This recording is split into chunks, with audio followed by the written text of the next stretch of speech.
Welcome to CareTalk, your virtual home for incisive debate about healthcare business and policy. I'm David Williams, president of Health Business Group. And I'm John Driscoll, the CEO of CareCentrix. Well, John, last time we talked, we did speak about coronavirus, and you told me you thought our federal government was doing a pretty good job. How do you feel now? I got that wrong.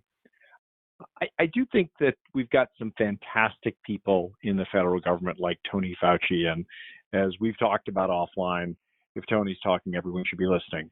But as a practical matter, whether it's about the messaging, the consistency of support to the states, or even just basic testing, I think they've screwed it up. We all need to lean on a national command authority in a time of a pandemic, an epidemic, a true disaster.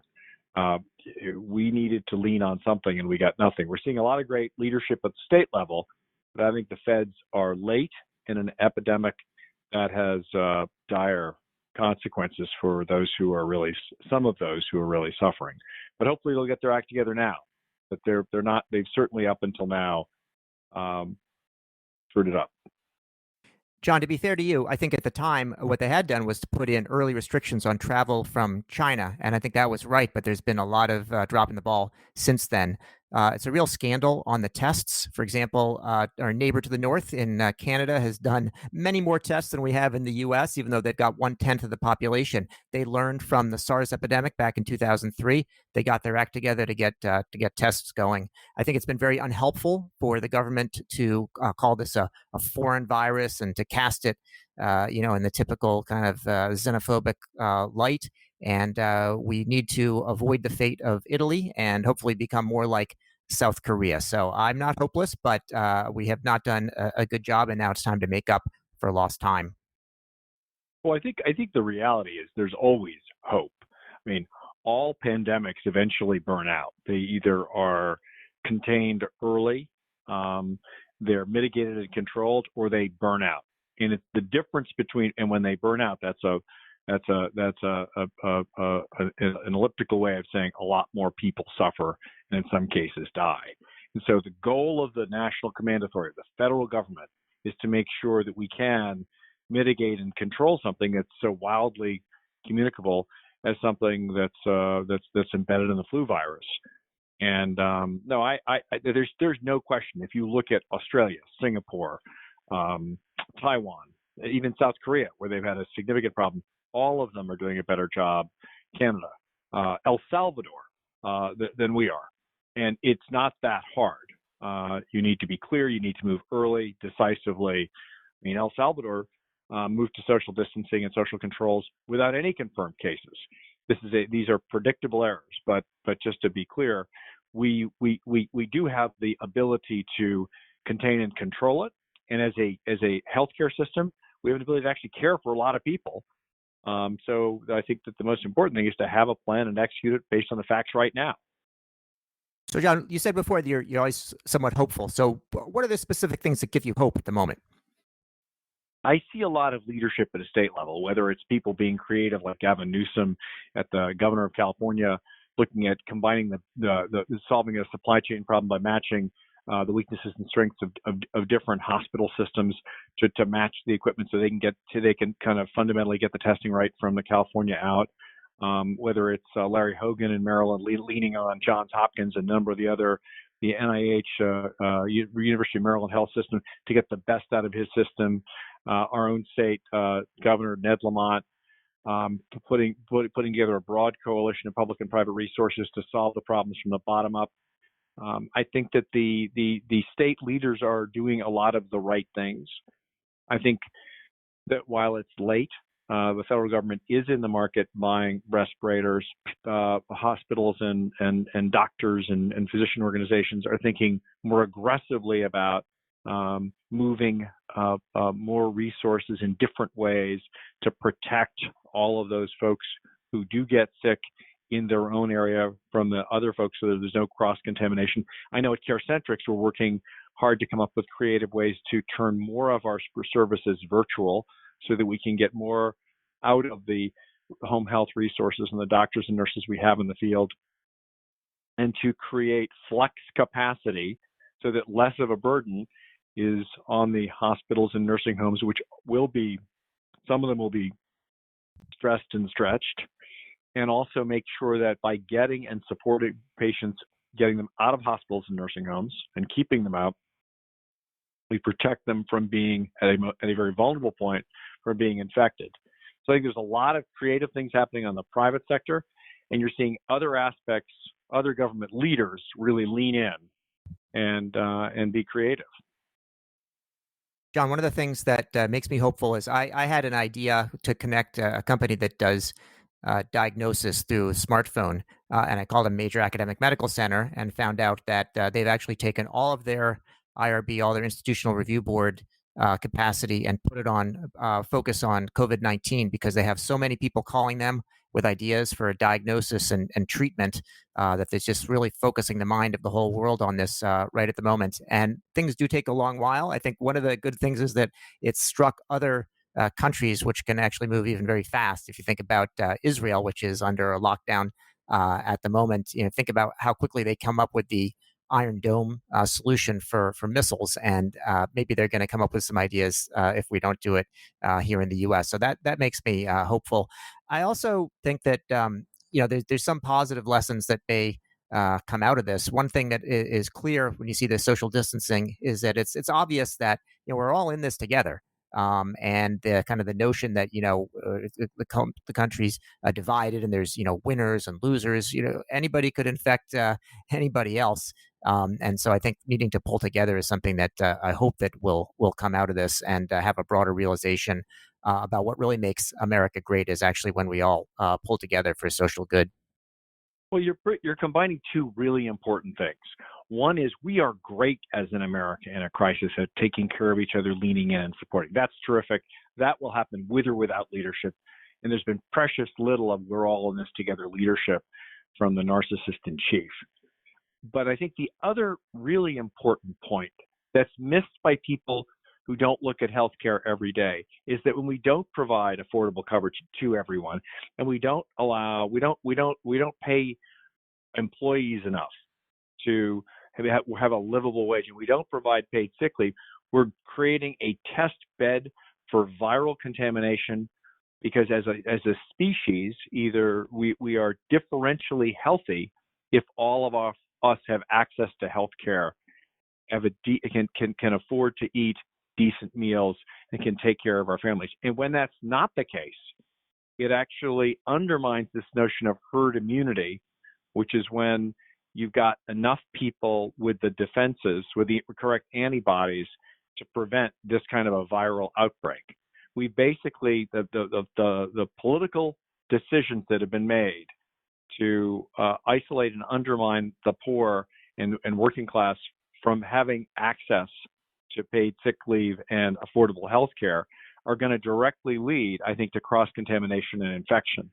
And it is ironic that to have the Republican vice president come out strongly in favor of no one should have to fear about paying their bill in health care. Anyone who's sick should go to the hospital, and everybody's getting paid sick leave. Republicans turn to socialists in a healthcare crisis. Oh, absolutely, John. I was speaking with a friend overseas who could not even just get in his head the notion of how is it that somebody in the U.S. could be asked to pay for a test for COVID-19 when it's obviously in the public interest. And I think this is kind of the difference between universal coverage, which exists essentially everywhere else, and what we have here in the U.S. I guess going back to what might be hopeful about is that maybe since people have these things affecting them directly, there may be some changes in thoughts. I'm thinking of a couple areas. One is about whether science matters, competency matters, where the government can help. And even if we look at the vaxxers, which I hate to anti-vaxxers, which I hate even to mention here, but gee, is anybody not interested in a vaccine for COVID-19? So there may be some hope that people change their mind. Well, there ironically, there were some anti-vaxxers who were kind of marching through the halls of one of the local state legislatures, and a number of them pointed out the fact that they did want to make an exception for COVID-19 if there was a vaccine. I mean, this is a time when we really have to lean into science and medicine and have that and sort of separate that from wherever you stand politically, because that kind of mythology and misdirection is going to lead to people dying. And the difference in a viral epidemic is that a pandemic is that when those folks get sick, they'll make more other folks sick, and it's just that's the probably one of the most dangerous things about the anti-vaxxers. I mean, you're seeing the reemergence of measles, which is a devastating disease at scale because of the nonsensical anti-vaccine, non-science, non-data-driven antipathy to what we know saves lives and protects us and our kids. But I do think what's inspiring versus hopeful is how individuals are jumping in to be supportive of solving these problems, whether it's the hospitals coming up with their own tests. Yale New Haven came up with their own COVID-19 test. Stanford came up with their own, university hospital came up with their own test. You're seeing private sector retailers come in and lean in and more aggressively go to support to extend the healthcare system. In a lot of little ways, you're seeing creativity, fast reaction creativity happening. And as our society, and the public and the private side, moves, regardless of whether there's leadership from Washington, to solve these problems. John, anything that you've done on a personal or a professional level that might be helpful for people to know about? Any tips you want to offer? I don't think anything. If you want tips, go to the CDC website. The one tip I would say is don't trust anything you read on the internet unless it's from your doctor, the CDC, or the WHO. There's a lot of pseudoscientific stuff, even when it's matched to a doctor's or a hospital's name, that is misdirected, ranging from sort of crazy stuff about to stuff that is just slightly misdirected. What I do is on a regular basis check out John Brownstein's health map to find out what the trends are. I check CDC.gov and I check in with WHO. And the advice I would say is there's two aspects to this epidemic. One level is viral and biological, and there's going to be a small number of people that get sick, and a much smaller number still who are at risk of death. The majority of people at some point are going to be emotionally burdened, panicked, worried, and there's an epidemic of fear.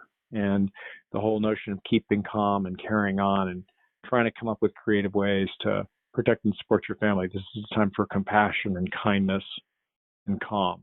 And that's the only guidance. That plus CDC.gov is the only guidance I think I'd give. John, that makes sense. I was at I was one of the many people that was caught without any hand sanitizer on hand. But Oh my gosh. I actually found that a few years ago I had ordered like a bunch of lens cleaning wipes for my computer, and I had like a box of 200, and I think I probably used 10 over the past few years. So these things are actually alcohol soaked wipes, and so I took them out and I started using those in the absence of any other wipes. So that was one thing, and then. Also, by families come back together as the kids' schools have been canceled, and we went around the dinner table last night and talked about what we were thankful for. So it was good to actually, be here and think about people can have a lot of time on their hands. What do you do with it to make the most of your time with family or any kind of educational or professional advancement, and making sure to stay active. Walking outside at a distance, working out at home, that kind of thing is good. And I agree with you about kind of where you want to get your information. And I think at the federal government level, in terms of individuals, Tony Fauci, who certainly made his name with HIV, has been terrific. And he said, he had a quote the other day, he said, if it looks like you're overreacting, you're probably doing the right thing when it comes to these public health measures. And I think that, even though none of us is in a place to compete with him or understand, be able to validate what he's saying scientifically, the fact that he's able to say these things and still stay in the good graces of the president really tells you about just how savvy he is. So we're lucky to have him. We certainly are. I think that there are, as he said the other day, there are only two ways to react to a viral epidemic like this pandemic. One is too slow, in which case too many people suffer and die, and the other is too fast, in which everybody says, well, you moved, how big could it have been? And I think we're sort of in the middle stages of getting to fast. And I think that at a political level as well as at a personal level, his advice is smart. Do more versus less. It's like washing your hands. You can't do it enough. And the other thing I would just say is that everyone is feeling stressed and stretched, but that if you want to make better use of this time, what I'm doing, David, is I'm calling a lot of old friends that I haven't spoken to in a while just to check in. It's a good time to just kind of be mindful of that and are mindful of all of the people in all of our social networks that may need a little bit more attention or that may really appreciate the call. So David, where are you? Are you looking? Have you found any other good sources of information about this? Because certainly our listeners are very focused on getting more information faster. Well, I don't have anything, beyond the sort of definitive sources that you mentioned. I think looking at the local information, I know from our school systems, from the governor in Massachusetts have been very helpful. I think it is actually sometimes useful to look at what's going on in the broader world. So looking at Italy, looking at Spain, looking at France, UK, places in Asia, and seeing what they're doing right and wrong and what lessons we can learn from them, I think is quite useful. And then the usual, it's actually harder now because everything's on the internet now. Even things that you used to be in person and not with your devices, now you're online all the time. So I think it's especially important to, turn off the computer, wander around, even if it's inside your apartment or your house. So, but part of the idea is, I think, not just looking for more sources, but also looking to shut things off a little bit so you can relax and get some sleep. Yeah. No. The other thing I've done is I've done a lot of rereading about the Hong Kong pandemic or the Spanish flu pandemic, MERS and SARS. These things do burn out, and the vast majority of life goes on slightly changed. Economies recover, people get their jobs back, they get their lives back. It's just critically important in the early stages to do that overreaction. But this period, the virus making its way across humanity and eventually being contained, as well as us developing defenses, definitively will end, and we will recover. And sometimes people understanding that, and that we've had a number of pretty serious pandemic-like events over the past 100 years or so, and we've come back strong, I think is reassuring. Well, good. Well, John, this whole thing feels like a lightning round. My life feels like a lightning round right now. So I think we're just going to skip that for the moment and close this out. So thanks, everyone, for listening to yet another edition of CareTalk. We've been talking about what else? COVID-19. I'm David Williams, president of Health Business Group. And I'm John Driscoll, CEO of CareCentrix. Thanks for listening. Hey there, listeners. Want more CareTalk? There's more to be had in our other episodes, so be sure to look for those and subscribe to CareTalk on your favorite service.